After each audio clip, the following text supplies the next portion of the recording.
और चुनाव हो जाए तो 68 में से कितनी सीटें जीतेंगे? मुझे नहीं लगता है कि भी 4-5 सीटें मिलेंगी। सर, आप मानते हैं कि ओपीएस न देने का घाटा हुआ पार्टी? कर्मचारियों ने ओपीएस के मुद्दे पर कांग्रेस को सत्ता में लाया। थोड़ा सा सब्र करते, संयम करते, हो सकता हम ही ओपीएस दे देते। आगामी समय में जो भी सरकारें आएगी ओपीएस को यूटर्न तो नहीं लिया जाएगा? ये देखिए, ओपीएस के बारे में हमारा इस प्रकार के अभी as on today it's not possible कि भी we should make any statement on this. आपदा के दौरान मुख्यमंत्री को कहीं जाना नहीं चाहिए था। आप बिहार में जाकर के पार्टी की पॉलिटिकल रैली को संबोधित करने के लिए गए।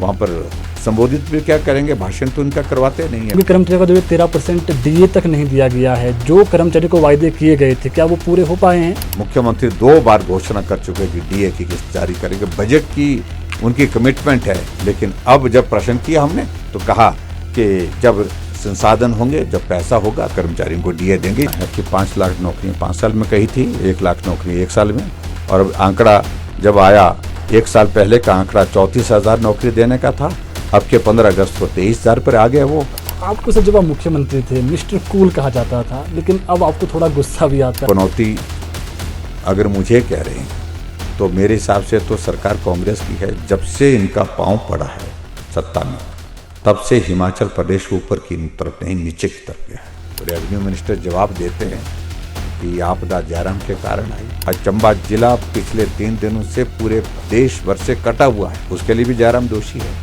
अभी तक पर एक सवाल है, राजस्व मंत्री जगत सिंह नेगी ने कहा है कि वहाँ पर जो बच्चे थे आपके विधानसभा हल्के में, उनके पेरेंट्स ने कहा कि हम अपने बच्चों को जान जोखिम में नहीं डाल सकते हैं, इसलिए हमने संस्थान को शिफ्ट करने की कोशिश की, लेकिन उन्हें इसलिए तकलीफ हो रही थी क्योंकि विधानसभा क्षेत्र से बाहर जा रहा था। अब तो कई जगह आई, किन्नौर में भी आई है। क्या किन्नौर के संस्थान दूसरी जगह के लिए बदलेगी? कि जब भाजपा की सरकार थी, आपकी सरकार थी, शिक्षा का जो स्तर है पूरे देश के अंदर 21वें स्थान पर चले गए थे। और दूसरा जो आप बार बार अंदर कह रहे हैं कि स्वास्थ्य की जो सुविधाएं हैं इस सरकार में पिछले कल ही कहा आपने न्यूनतम स्तर पर चली गई है। ये 19 साल पुरानी सीटी स्कैन मशीन है, एक्सरे मशीन है, उसका वो जिक्र कर रहे हैं सीएम सुक्खू ने ये कहा कि जब मेरा इलाज हुआ तो मैंने भी रोबोटिक सर्जरी से किया, अब गरीब भी रोबोटिक सर्जरी से इलाज करवाएं। अब भाजपा को इसमें कहाँ दिक्कत हो रही है? जो आदमी इलाज के बिना मर रहा है उसके बारे में आपका क्या कहना है? सीएम सुक्खू कह रहे हैं कि केंद्र ने हाथ बांधे हुए हैं, हमने ओपीएस दी, ओपीएस के चक्कर में 1600 करोड़ का कट एक लग गया, आरडीजी जो ग्रांट थी वो कम हो गई है, ये आरोप लगा रहे हैं वो। 10 में से कितने मार्क्स देंगे इस सरकार को 3 साल में अभी तक? मैं तो शून्य दूंगा, शून्य।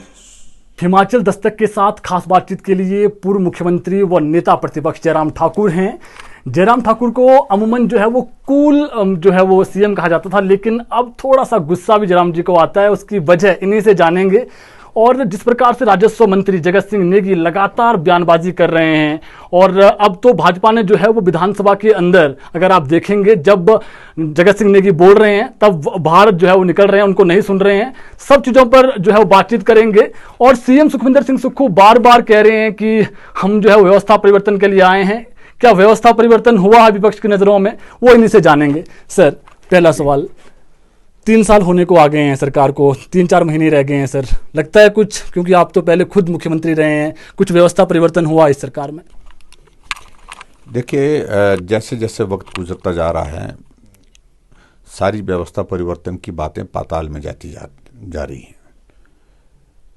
एक भी चीज़ ऐसी नहीं है जिस चीज़ को लेकर के प्रदेश की सरकार लोगों के बीच में जा कर के कह सके कि हमने ये किया है। ये अंतर है।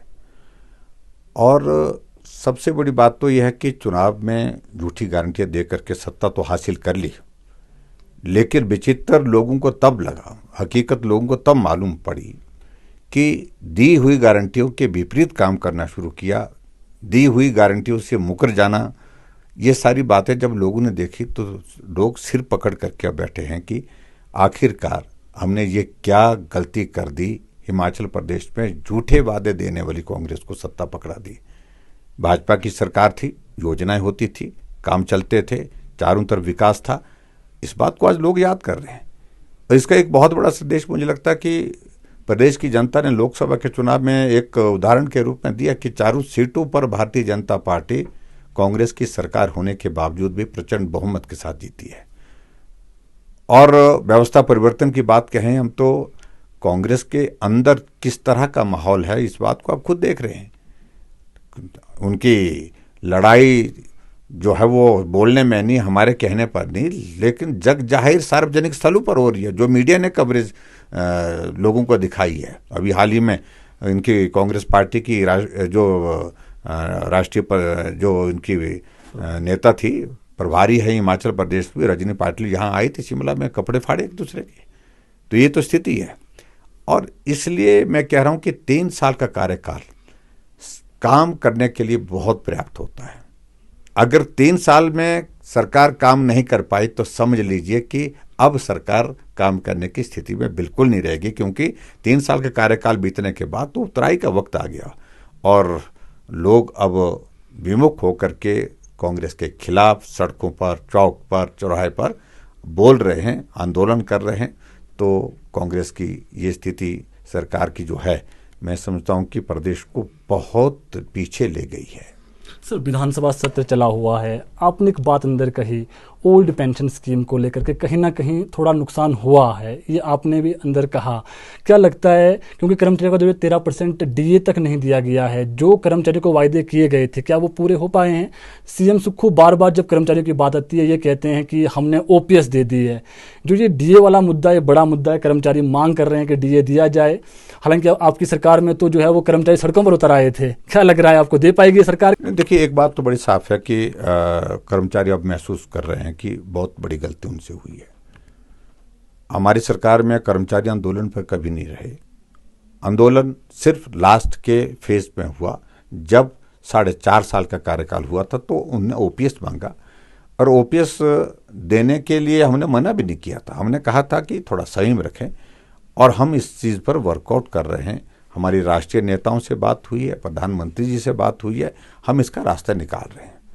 अगर मुझे लगता है कि अगर प्रदेश के कर्मचारियों ने थोड़ा सब्र रखा होता था, आज यूपीएस जो केंद्र सरकार ने लागू की है वो उसी का एक स्वरूप है, उसी का एक रूप है, जिसमें अब प्रदेश सरकार खुद कह रही है, मुख्यमंत्री खुद कह रहे हैं अधिकारियों को कि हम ओपीएस को अब यूपीएस में कैसे कन्वर्ट कर सकते हैं, क्योंकि वो चाह रहे हैं कि स्टेट की लायबिलिटी को जो है वो ट्रांसफर किए जाए सेंटर के ऊपर।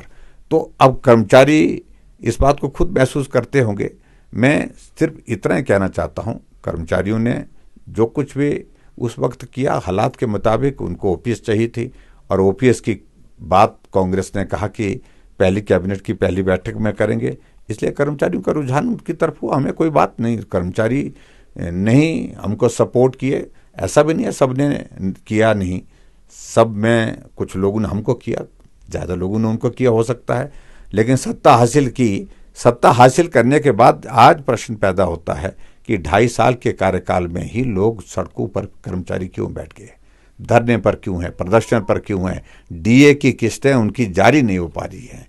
वो कह रहे हैं एरियर की बातें, एरियर तो वीरभद्र सिंह जी जब गए थे तो उनका पीछे का एरियर हमको अदा करना पड़ा था। ये कॉन्टिन्यूस एक गवर्नमेंट का एक प्रोसेस होता है, government is in A continuity, और ऐसे में मान करके चलना चाहिए कि लायबिलिटीज पीछे की आएंगी, वो क्लियर करनी पड़ेंगी।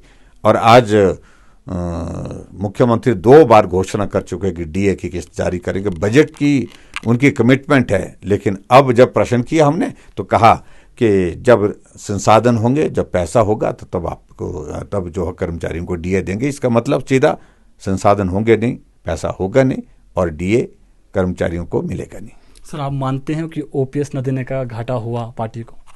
नहीं, मैं इस बात को अब जिस पे जाना ही नहीं चाह रहा हूँ। मैं ये कह रहा हूँ कि कर्मचारियों ने ओपीएस के मुद्दे पर कांग्रेस को सत्ता में लाया है, इसमें उनका एक बहुत बड़ा कंट्रीब्यूशन रहा है कांग्रेस की सरकार बनाने में, और उसमें मुझे आपत्ति भी नहीं है। लोकतंत्र है, अपना वोट देने का अधिकार कर्मचारियों को भी है, लोगों को भी है।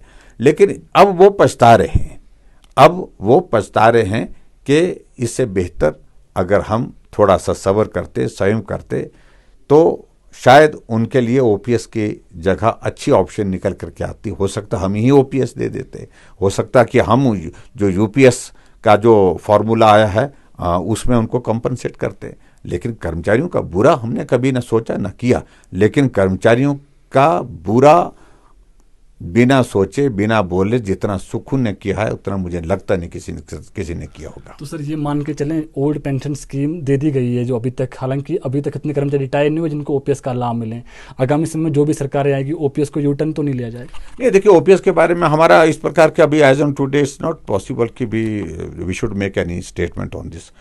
हम इतना जरूर कहते हैं ओपीएस दी गई है। ओपीएस की लाइबिलिटी, फाइनेंशियल लाइबिलिटी तो सही मायने में 2027 में शुरू होगी। 2027 के बाद लाइबिलिटी इसकी मैनीफोल्ड इंक्रीज होगी। उसके बाद क्या स्थिति हो पाएगी? और सुकून ने तो इतना ही है कि उनको तो अपने वक्त का गुजारा हो सके उसका इंतजाम करने की कोशिश कर रहे हैं। हर रोज एक ही बात उनके, मेरी कुर्सी कैसे सलामत रहे, मैं सत्ता पर कैसे बना रहूं। आगे का विषय तो छोड़ दिया है, मतलब प्रदेश का क्या होना है, कर्मचारियों का क्या होना, इससे कोई सरोकार ही नहीं है। कल की नहीं सोचते हैं वो, आज की तो, आगे की तो 5 साल पहले बाद की तो बात छोड़िए। सर अब बात करते हैं आपदा को लेकर के। आज अंदर एक प्रस्ताव भी लाया गया कि इसको राष्ट्रीय आपदा जो है घोषित किया जाए। सर सवाल ये है, आपका जो विधानसभा हल्का है, हमारी टीम भी वहाँ गई थी, कितना किलोमीटर पैदल चले होंगे आप? क्योंकि वहाँ पर ना सड़कें थी, कुछ भी नहीं था। हालांकि इसके बाद जगत सिंह नेगी का सवाल भी हम लेंगे। पहले ये बताएं सर कि अभी स्थिति क्या है सर आज की? क्या रोड जो है वो खुल गए हैं और कितने साल पीछे चला गया है सर आज जो आपदा आई है? देखिए, आपदा किसी को पूछ कर नहीं आती है। आपदा कहाँ आनी है ये भी मालूम नहीं होता है। आपदा आई और ये दुर्भाग्य रहा कि इस बार आपदा का दौर मेरे विधानसभा क्षेत्र से शुरू हुआ। सबसे ज़्यादा नुकसान मेरे विधानसभा क्षेत्र में हुआ। उसके बाद नुकसान नाचन में हुआ, मंडी में हुआ, बल में हुआ, करसोग में हुआ, धर्मपुर में हुआ, बंजार में हुआ, कुल्लू मनाली, अब तो पूरे प्रदेश, अब चंबा के हालात आप देख रहे हैं किस प्रकार के नुकसान वहाँ पर हुए हैं। तो ऐसे में मैं सिर्फ इतना कहना चाहता हूँ, आपदा किसी को पूछ करके नहीं आती, लेकिन जब हमारे वहाँ पर आपदा आई तो हमको ऐसा नज़रअंदाज किया गया।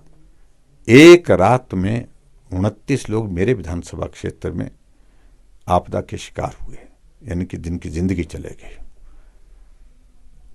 एक रात में 3 विधानसभा क्षेत्र में 42 लोगों की मौत हुई, जिसमें नाचन में 9 लोग मरे, करसोग में 3 लोग मरे। उसके बावजूद भी सरकार वहां पर पहुंचने में, मुख्यमंत्री को पहुंचने में 9 दिन लगे।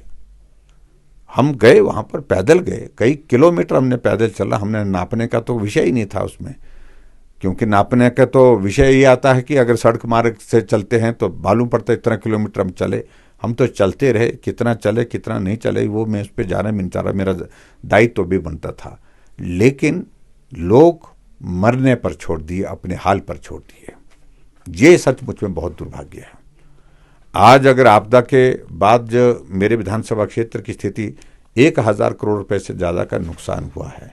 पीडब्ल्यू को 2 करोड़ दिया है, आईपीएच को 2 करोड़ रुपए दिया है, और इसके बाद बाकी डिपार्टमेंट को तो 1 करोड़ से भी कम पैसा दिया गया है।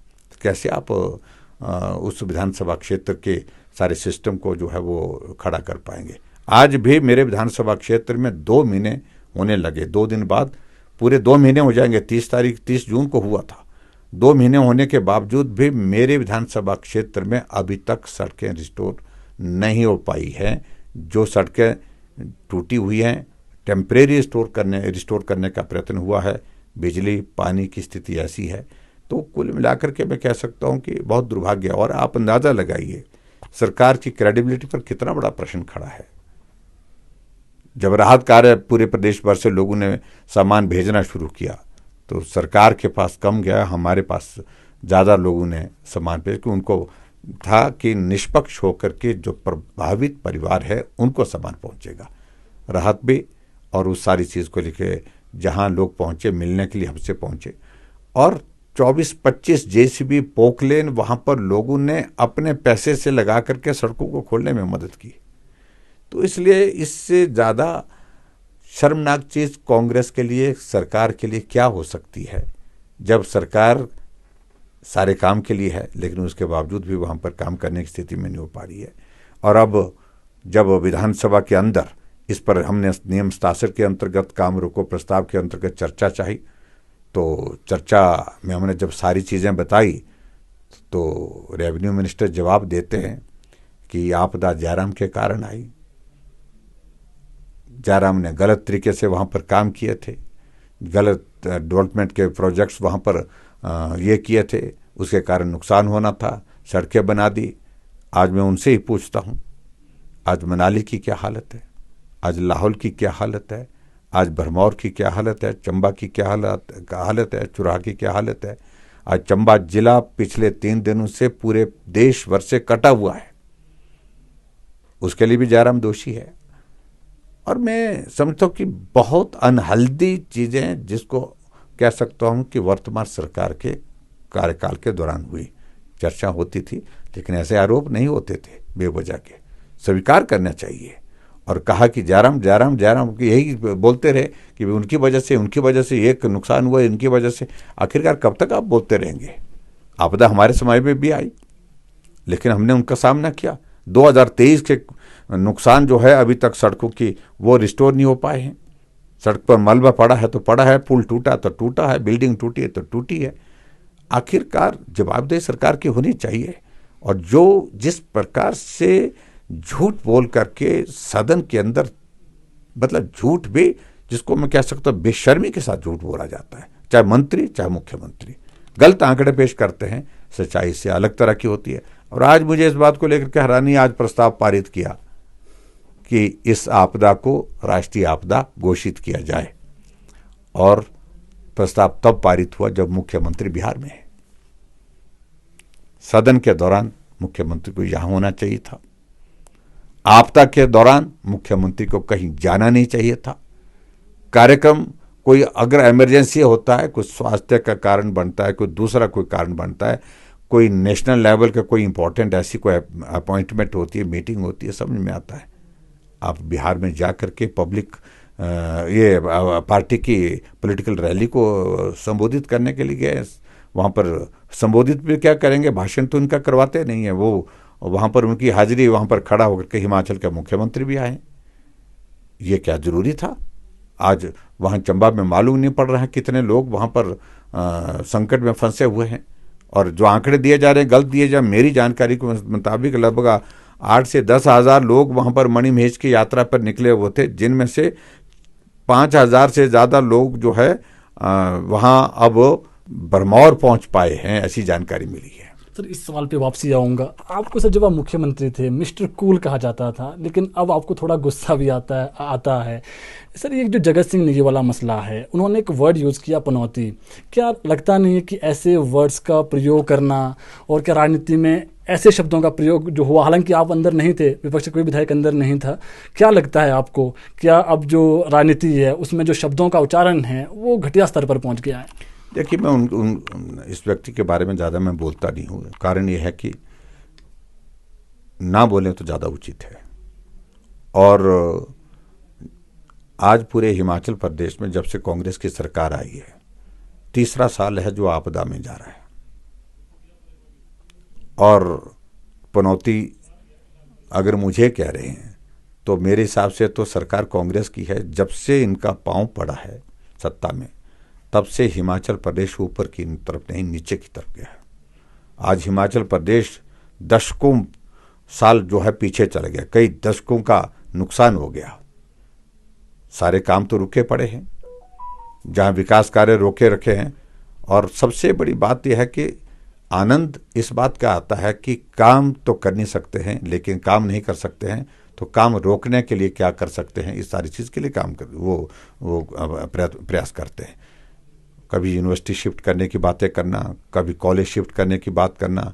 संस्थान बंद करने का क्रम पिछले 3 सालों से चला हुआ, अभी तक वो बंद नहीं हुआ। सर, अभी तक पर एक सवाल है। राजस्व मंत्री जगत सिंह नेगी ने कहा है कि वहाँ पर जो बच्चे थे आपके विधानसभा हल्के में, उनके पेरेंट्स ने कहा कि हम अपने बच्चों को जान जोखिम में नहीं डाल सकते हैं, इसलिए हमने संस्थान को शिफ्ट करने की कोशिश की, लेकिन उन्हें इसलिए तकलीफ हो रही थी क्योंकि विधानसभा क्षेत्र से बाहर जा रहा था, जो वहाँ पर कॉलेज की बात की उन्होंने। देखिए, मैं फिर उस व्यक्ति के बारे में कुछ कहने नहीं चाह रहा हूँ। उसकी सोच का जवाब तो मुझे लगता है कि वही देंगे। मैं सिर्फ एक ही बात करते, मैंने संस्थान खोला था और 205 बीघा ज़मीन उस कॉलेज के लिए दी है, हॉर्टिकल्चर कॉलेज के लिए दी। फॉरेस्ट की क्लियरेंस सुप्रीम कोर्ट से लाई, 10 करोड़ रुपए का बजट का प्रावधान किया, और 10 करोड़ बजट देने के बाद वहाँ जो है हमने टेंडर लगाया, मैंने foundation stone age chief minister किया। 4 साल से वहाँ पर काम क्यों नहीं होने दिया, त्रासदी तो अभी आई है। टेंडर अवार्ड करने से रोका गया। इसका मतलब क्या है? मतलब यह है कि ये उस कॉलेज को वहां देना ही नहीं चाहते थे। और दूसरी बात में आपदा तो कई जगह आई, किन्नौर में भी आई क्या किन्नौर के संस्थान दूसरी जगह के लिए बदले गए क्या? आपदा तो कुल्लू में भी आई, आपदा तो सिरमौर में भी आई, चंबा में भी क्या संस्थान बदले गए? आपदा तो एचपी यूनिवर्सिटी के यहां पर शिमला में भी आई, 27 लोग जिंदा दफन हो गए थे। क्या यूनिवर्सिटी को बदला गया क्या? ये बहुत ही नीचे की सोच। और दूसरी बात मैं कहना चाह रहा हूं, जहां जमीन कॉलेज को दी गई, जहां पर फाउंडेशन स्टोन किया गया, वहां अभी तक भी कोई नुकसान नहीं हुआ है, कोई नुकसान नहीं, क्योंकि वो थुनाग से 3 किलोमीटर के लगभग दूर है। वहां से टॉप है, प्लेटो है, पहाड़ है, तो वहां पर कोई नुकसान नहीं। पर कॉलेज क्यों नहीं बना वहां पर? और कॉलेज शिफ्ट करने की अगर बात उनके मन में पहले से थी तो पहले स्पष्ट करते, विधानसभा के अंदर कहा कि कॉलेज वहीं बनाएंगे, कॉलेज बना करके हम वहां पर देंगे, ये एश्योरेंस दी हुई है। आप कितनी बार अपमान करेंगे विधानसभा का भी, और विधानसभा के अंदर झूठ बोलते हैं। जहां तक बच्चों के पेरेंट्स की बात है, स्वाभाविक उनकी चिंता, त्रासदी के दौरान उनकी चिंता वाजिब है। हमने उसके लिए एक रास्ता देखा, हमने कहा थोड़े वक्त के लिए शिफ्ट कहीं अगर दूसरे स्थान पर कर रहे हैं कोई बात नहीं, लेकिन हमें लगता है कि ये शिफ्टिंग थोड़े वक्त के लिए नहीं, ये लंबे समय के लिए कर रहे हैं, हमेशा के लिए करने की सोच रहे हैं, क्योंकि उनको अपॉर्चुनिटी मिली है कि। और दूसरी बात मैं बड़ा स्पष्ट करना चाहता हूँ, जो बच्चों के पेरेंट्स ने वहाँ पर, हमने कहा कि जो बच्चे वहाँ नहीं पढ़ना चाहते उनको माइग्रेट करिए दूसरी जगह के लिए, जो टीचर वहाँ पर सर्विस नहीं करना चाहते हैं उनको ट्रांसफ़र करिए दूसरी जगह के लिए, ये किया जा सकता था। और जो कॉलेज के जो पर्टिकुलरली जो जहाँ कॉलेज चलाया जा रहा था गवर्नमेंट की, इसमें पंचायती राज ट्रेनिंग इंस्टीट्यूट का कॉम्प्लेक्स था, सीनियर सेकेंडरी स्कूल की बिल्डिंग थी, एडीबी की प्रोजेक्ट की बिल्डिंग थी, वो तो सब सुरक्षित है, वहाँ तो किसी को कोई नुकसान नहीं हुआ। मुझे बताइए कौन बच्चा मरा है वहाँ पर? तो बदले की भावना से शिफ्ट किया, बदले की भावना से। और जो पेरेंट्स और जो खासतौर से जो बने थे वो सारे, वो एक पूरा एक ग्रुप बनी थी, पूरी एक टीम बनी हुई थी इस संस्थान को वहाँ से शिफ्ट करने के लिए, वो बात कह रहे थे। और मैं बच्चों के प्रति पेरेंट्स का चिंतित होना स्वाभाविक है, लेकिन मैं इस बात को कहना चाहता हूँ, जो टीचर्स वहाँ पर जिनके लिए पोस्टें हमने क्रिएट की, बजट के प्रोविज़न किए, जिनको नौकरी उस इंस्टीट्यूट की वजह से मिली है, वो भी उसका हिस्सा बना दिए इन लोगों ने, उनसे भी रिप्रेजेंटेशन करवा दिए। और उसमें देखेंगे वक्त निकल जाएगा 2 साल के बाद, उसके बाद हम विल टेक एक्शन, हम देखेंगे उन लोगों का, हमारे पास सारी लिस्ट है वो बनी हुई, उस पर भी विचार करेंगे। ये इंस्टीट्यूट वहां पर खुलेगा, निश्चित रूप से खुलेगा, वापसी आएगा, आज नहीं तो कल खुलेगा। सर अब बात करते हैं सीएम सुखविंदर सिंह सुक्खू की। वो कह रहे हैं कि जब भाजपा की सरकार थी, आपकी सरकार थी, शिक्षा का जो स्तर है पूरे देश के अंदर 21वें स्थान पर चले गए थे। और दूसरा जो आप बार बार अंदर कह रहे हैं कि स्वास्थ्य की जो सुविधाएं हैं वो इस सरकार में, बीते कल ही कहा आपने, न्यूनतम स्तर पर चली गई है। शिक्षा का स्तर भी जो है वो नीचे आया आपकी सरकार में, ये उन्होंने कहा। दूसरा यह कि स्वास्थ्य की सुविधाएं भी नीचे आ गई थी। 19 साल पुरानी सीटी स्कैन मशीन है, एक्सरे मशीन है, उसका वो जिक्र कर रहे हैं सीएम साहब। देखिए, मुझे लगता है कि ऐसा है कि उनको बहुत चीज़ों की जानकारी नहीं, मुख्यमंत्री रहने के बावजूद भी ज्ञान का अभाव है, जानकारी का अभाव है उनको। और मुख्यमंत्री को लगता है कि मुझे ही ज़्यादा जानकारी, एक मशीन खरीद ली तो उसका मतलब ये नहीं कि भी उन्होंने कोई ऐसा काम कर दिया है जो आज से पहले कभी किया ही नहीं था। आप अंदाज़ा लगाएं, लीनियर एक्सीलेटर वहाँ पर हमारे कांगड़ा के, हमारे टांडा मेडिकल कॉलेज में किसने शुरू किया था? पैट स्कैन की सुविधा देने के लिए फॉरेस्ट की इसकी क्लियरेंसेस के बाद काम किसने शुरू किया था? टाइम लगता है उसके बाद उसको लगने में, इनके कार्यकाल में बने, लेकिन पैसे का प्रावधान, बजट का प्रावधान और कब शुरू हुआ था? चिमियाना की अगर बात कर रहे हैं कि किसने उसको बना करके पूरा तैयार किया, उस बिल्डिंग का इनॉग्रेशन मैंने किया हुआ है। और मैं इस बात से सहमत तो आज भी मैं कहता हूं वो जगह नहीं थी उस इंस्टीट्यूट के लिए। वो बहुत ब्लंडर किया और बहुत बड़ी गलती की हुई है। वो वहाँ पहुंच जहां नहीं पा ढांक रहे। चारों तरफ ढांक है, उसमें 10 गाड़ियां आप खड़ी नहीं कर सकते वहां पर। और इतना बड़ा इंफ्रास्ट्रक्चर 300 करोड़ रुपए वहां पर हम खर्च करने के बाद वहां पर उसकी सुविधा जिस प्रकार से प्रदेश के लोगों को मिलनी चाहिए थी, वो गलत फैसला लिया गया, अधिकारियों के द्वारा लिया गया उस वक्त के। और वो अधिकारी भी जाने पहचाने, हमें मालूम है, मैं उनके बारे में अब जानना चाहता तो फैसला हो गया। लेकिन एक बार जब हो गया था फैसला तो उस पर ज़्यादा टिप्पणी करने का कोई लाभ नहीं। इसी पर मैं आना चाहता था सर, आपने पूछ लिया। जो रोबोटिक सर्जरी की बात की जा रही है कि सीएम सुक्खू ने ये कहा कि जब मेरा इलाज हुआ तो मैंने भी रोबोटिक सर्जरी से किया, अब गरीब भी रोबोटिक सर्जरी से इलाज करवाएं। अब भाजपा को इसमें कहाँ दिक्कत हो रही है, ये कह रहे हैं हम। देखिए, हमें कोई आपत्ति नहीं है, रोबोटिक सर्जरी से हमें क्या आपत्ति होनी है। आप एडवांस टेक्नोलॉजी ला रहे हैं, उसका स्वागत है, उसमें हम विरोध तो हमने कभी नहीं किया। लेकिन हम कह रहे हैं कि जो आदमी इलाज के बिना मर रहा है उसके बारे में आपका क्या कहना है।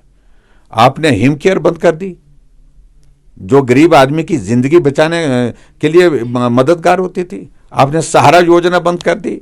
आपने मुख्यमंत्री सहायता कोष, जो हमने पर्टिकुलरली जो गरीब लोगों के इलाज के लिए बजट का प्रावधान रखा होता तो उसमें मदद करते थे, वो आपने बंद कर दी। आपने सीएम रिलीफ फंड से पैसा देना बंद कर दिया गरीब लोगों के इलाज के लिए। आपके बड़े बड़े भाषण सुने थे कि एक पेशेंट जो है कैजुअलिटी में जाते हैं 2-2 मिलते हैं, आज भी 3-3 मिल रहे हैं। मैं खुद जाकर के कुछ दिन पहले देख करके आया हूं, 2-2 पेशेंट एक बेड पर पड़े हुए हैं। आप ये भाषण दे करके वाहवाही नहीं लूट सकते हैं, लेकिन न्यूनतम सुविधाओं को दरकिनार करके जो है आप ऐसी बातें करें। रोबोटिक सर्जरी से कितने लोगों को मिला। वो एक सिर्फ एडवांस टेक्नोलॉजी है, वो एक ट्रीटमेंट का ऐसा नहीं है। जो सर्जरी होनी है या कोई दूसरा जो प्रोसीजर होना है, ट्रीटमेंट तो उससे भी होता है, इलाज होता है वो। लेकिन उसमें क्या है कि बेहतर सुविधा जो है वो पेशेंट को मिल सके, ये आवश्यक है। लेकिन जो इलाज के बिना मर रहे हैं उसके बारे में क्या है। जो इलाज के लिए ऐसी स्थिति में है जिनको अपने जेवर गहने गिरवी रखने पड़ रहे हैं, उसके बारे में आपका क्या कहना है। जो लोग बिना इलाज के मर रहे हैं उसके लिए आपका कहना है। उन लोगों के लिए क्या किया, उनकी संख्या बहुत ज्यादा है। रोबोटिक सर्जरी करने वाले लोगों की संख्या कितने कर हो पाएगी। तो इसलिए आप आगे बढ़िए, सुविधा की दृष्टि से आप अच्छा करिए, लेकिन आप बेसिक चीज से महरूम मत करिए हिमाचल प्रदेश के गरीब लोगों को। जो सुविधाएं हमने दी थी वो आपने वापिस ले ली और वो उनको मरने पर छोड़ दिया है। सर, सीएम सुक्खू कह रहे हैं कि मैं फैसले लेने के लिए आया हूं, और दूसरा वो ये भी कह रहे हैं कि मुझे टाइम पास नहीं करना है। ये उन्होंने अपने संबोधन में कहा। देखिए, ऐसा है ना कि बहुत काल्पनिक बातें हैं, ये सारी तमाशा की बातें हैं। मैं देखा हूं कि वो एक मुख्यमंत्री मात्र देखा मैंने जो सिर्फ टाइम पास कर रहा है, सिर्फ टाइम पास कर रहा है, टाइम पास के सिवाय कुछ भी नहीं। ना कोई प्रदेश के लिए कोई विजन है कि प्रदेश के लिए हमको आने वाले समय में क्या सोचना है। जो वेलफेयर की स्कीम्स हैं उनको सबको दफन कर दिया, उनको बंद कर दिया, क्योंकि भाजपा की सरकार की थी, समय चली हुई थी। और उसके बाद हिमाचल प्रदेश में डेवलपमेंट के सारे काम रोके हुए हैं। मतलब संस्थान बंद करना तो एक विषय, लेकिन चले हुए काम, पुल का एक जो है अबैटमेंट बनकर के तैयार है, लेकिन सुक्खू जी आए तो उसके बाद काम रोका है। आज वहां पर पुल की उस अबैटमेंट पर घास जमी हुई है। ये एक नहीं, अनेकों जगह पूरे प्रदेश भर में बिल्डिंग का स्ट्रक्चर खड़ा है, आधा स्ट्रक्चर खड़ा है, उसके बाद उस बिल्डिंग के स्ट्रक्चर पर आज घास जमी हुई है। ये सुक्खू जी की सरकार, मतलब इस तरह की सरकार के ऊपर लानत है कि उजाड़ दिया प्रदेश, एक तरह का पूरा प्रदेश उजाड़ करके रख दिया। जो डेवलपमेंट के प्रोजेक्ट है जहां थे वहीं खड़े हैं और वो वहीं पर खत्म हो रहे हैं। सीएम सुक्खू कह रहे हैं कि केंद्र ने हाथ बांधे हुए हैं, हमने ओपीएस दी, ओपीएस के चक्कर में 1600 करोड़ का कट एक लग गया, आरडीजी जो ग्रांट थी वो कम हो गई। ये आरोप लगा रहे हैं वो कि मैं दिल्ली जाने को तैयार हूं, जयराम जी भी चलें, भाजपा के लोग भी चलें, चाहे वो लोकसभा के मेंबर्स हो, लेकिन वहां से जाते हैं सहायता नहीं मिलती, ये कह रहे हैं वो। देखिए, ऐसा है ना कि झूठ बोलने की आदत उनकी बहुत पुरानी है। क्या वो विधानसभा में नहीं थे पिछले 5 सालों में, जब मैं मुख्यमंत्री था तब मालूम नहीं था इनको कि रेवेन्यू डेफिसिट ग्रांट जो है पूरे फाइनेंस कमीशन ने पूरे देश के लिए जो है टेपर डाउन की है, और उसका इम्पैक्ट हिमाचल प्रदेश में आना है, और उनको उसी के हिसाब से करना था। और दूसरी बात जो सोर्स जनरेशन की बात है, जो बातें बड़ी भारी कही है, उन्होंने कहा कि हम ये सेस लगाएंगे, वो आज भी प्रश्न लगा था। 700 करोड़ रुपए के लगभग उन्होंने सेस के माध्यम से खड़ा करने की कोशिश की, लेकिन सेस किस पर लगा? गरीब लोगों पर लगा। गरीब लोगों के लिए राहत होनी चाहिए, और उनके ऊपर टैक्सेस लगा रहे हैं आप। और आज हिमाचल प्रदेश की स्थिति क्या है? आज हिमाचल प्रदेश 1 लाख करोड़ के ऋण के नीचे है। ये स्थिति हिमाचल प्रदेश में मतलब आज की तारीख में जो बनी है, ये सच में चिंता का विषय है। विजन जब नहीं होता है, जब आदमी इसी सोच के साथ आता है कि यहाँ कुछ नहीं होता है, 5 साल के बाद बदले जाते हैं, पहले दिन से उन्होंने ये सोच रखी है, इसलिए काम करने का कोई लाभ नहीं है। काम बंद करो, काम छोड़ दो, काम करने की कोई चिंता नहीं है। लेकिन इतना है कि भ्रष्टाचार के गंभीर आरोप सभी अधिकारियों से लेकर के मंत्रियों से, मुख्यमंत्री से लेकर के नीचे तक का चौक चौराहे पर चर्चा हो रही है। सर, अधिकारियों की कार्यप्रणाली पर भी आपने सवाल उठाए। आपने पहले ही दिन सदन में काफ़ी कुछ चीज़ें कही। क्या लग रहा है, जो एक वर्ड चलता था कि अफसरशाही पर पकड़ नहीं है, आपके समय ये कहा जाता था आपको लेकर के, इस सरकार की क्या हालत है? क्या अफसरों को लेकर के जो आपने कार्यप्रणाली को लेकर सवाल कहा, कैसे चल रही है अफसरशाही सरकार में? इस सरकार में तो मालूम ही नहीं पड़ रहा है, मुख्यमंत्री को अफसर अपने घुमाए जा रहे हैं। आज प्रश्न, आज नहीं, मैंने विधानसभा के अंदर भी पूछा है, जो अधिकारी, जिन टेंटेड अधिकारी जिनको हमने काम के इससे बाहर रखा, इसलिए रखा कि अच्छी छवि नहीं थी, वो सब के सब जो है मुख्यमंत्री के चारों तरफ है। जिन अधिकारियों के बारे में विधानसभा के अंदर गंभीर आरोप उस वक्त विपक्ष में रहते हुए सुकून ने अपने आप लगाए, वो उनके चीफ एडवाइजर बने हुए हैं। उनकी सलाह के बिना सरकार नहीं चलती, एक कदम नहीं चलते हैं। वजह क्या है कि वो मिलकर के काम हो रहा है। मुख्यमंत्री, मंत्री, अधिकारी मिलकर के काम कर रहे हैं। क्या काम कर रहे हैं ये पूरा प्रदेश जानता है, तो इसलिए इन पर ना बोला जाए तो बेहतर है। और हमने अपने कार्यकाल में एक चीज़ को देखा, जिस अधिकारी के खिलाफ हमको शिकायत आती थी, काम से उसको हटा दिया जाता था, पद से हटा दिया जाता था। मैंने चीफ सेक्रेटरी भी हटाए हैं, मैंने प्रिंसिपल सेक्रेटरी भी हटाए हैं, और आज अपने प्रिंसिपल प्राइवेट सेक्रेटरी को हटाने की हिम्मत नहीं कर पा रहे हैं। एक कमरे से दूसरे कमरे उठा करके रख दिया है, क्योंकि डर है कि जग जाहिर ना हो जाए, नाराज होकर के वो उगल ना दे। बहुत सारी चीज़ें हैं। आपको कहूँ, अफसरों ने अब मुख्यमंत्री को सुनना क्या, मिलना भी छोड़ दिया है। मिलते ही नहीं, बात ही नहीं करते हैं। जितना कर कह सकते हैं कहते हैं, उसके बाद उन्होंने कह दिया, कोई कहने का लाभ नहीं है, क्योंकि मुख्यमंत्री के एक शब्द है, बोलते मुझे सब पता है, मुझे सब पता है। पता क्या है जो आप अंदाजा लगा सकते हैं। सर, आपकी जब सरकार थी, आउटसोर्स कर्मचारी लास्ट साल में हजारों की संख्या में आए, प्रोटेस्ट हुए, विधानसभा के बाहर प्रोटेस्ट हुए, एसएमसी टीचर्स भी आए, वोकेशनल टीचर्स भी आए। इस सरकार में भी 3 साल होने को आ गए हैं, लेकिन अभी तक उनके लिए ना पॉलिसी बन पाई है। वोकेशनल टीचर्स, एसएमसी टीचर्र्स, हर कैबिनेट में आता है कि मसला जा रहा है, फिर उसके बाद कुछ होता नहीं है। तो क्या लग रहा है सर, जो कर्मचारी है, चुनाव के वक्त उनको, चाहे कोई भी पार्टी हो, वो कहती है हम करेंगे, लेकिन उसके बाद नहीं हो रहा है? देखिए, ऐसा है कि आंदोलन तो हमेशा आदमी अपने अधिकार के लिए करता है, लेकिन हमारी सरकार में ये होता था, आंदोलन करना है, लोकतंत्र, अपनी बात कहते रहो। लेकिन यहाँ मालूम करो कितने लोगों के ऊपर कितने मामले दर्ज हो गए हैं। इसलिए जो वहाँ पर प्रोटेस्ट कर रहे हैं, आज बातें कह रहे हैं, उनके बारे में अभी मैं बहुत जल्दबाजी में कुछ नहीं कहना चाहता हूँ। मैं इतना कहना चाहता हूँ कि हमने आउटसोर्स कर्मचारियों के लिए पॉलिसी लाने का प्लान फाइनल शेप दे करके तय कर दिया था, और ये तय कर दिया था, ये हमारी कमिटमेंट थी, जो लगे हैं उनको नहीं निकालेंगे। 10,000 से ज़्यादा आउटसोर्स में लगे, उन्हें हटा करके घर बिठा दिए। अब उनको खुद ही महसूस हो रहा होगा, खुद वो अपने आप रियलाइज़ कर रहे होंगे, और दूसरी बात मैं ये कहना चाहता हूं कि वर्तमान सरकार का काम करने का तो पहले दिन से कोई मन ही नहीं है। इनको एक ही चीज को लेकर के काम करना है कि हम अपना अच्छा कैसे कर सकते हैं। मंत्री उस काम में लगे हैं, अधिकारी उसमें लगे हैं, मुख्यमंत्री उसमें लगे हैं और सबका हल एक जैसा है, कोई अंतर नहीं है। प्रदेश से कोई लेना देना नहीं रह गया। सर, विधानसभा का मानसून सत्र चला हुआ है। सीएम साहब जब भी ब्रीफिंग होती है जरूर कहते हैं कि गुटों में बंटी हुई है। 5 गुट गिनाते हैं वो, कि नड्डा जी अलग चले हुए हैं और आप अलग चले हुए हैं, बिंदल साहब अलग चले हुए हैं, 2-4 गुट, 5 गुट बताते हैं वो। इसको लेकर क्या कहेंगे? लेकिन ऐसे है कि भारतीय जनता पार्टी का कोई गुट नहीं है। गुट है तो एक है, एकजुट है, वो है भारतीय जनता पार्टी। मोदी जी हमारे नेता हैं, नड्डा जी राष्ट्रीय अध्यक्ष हैं।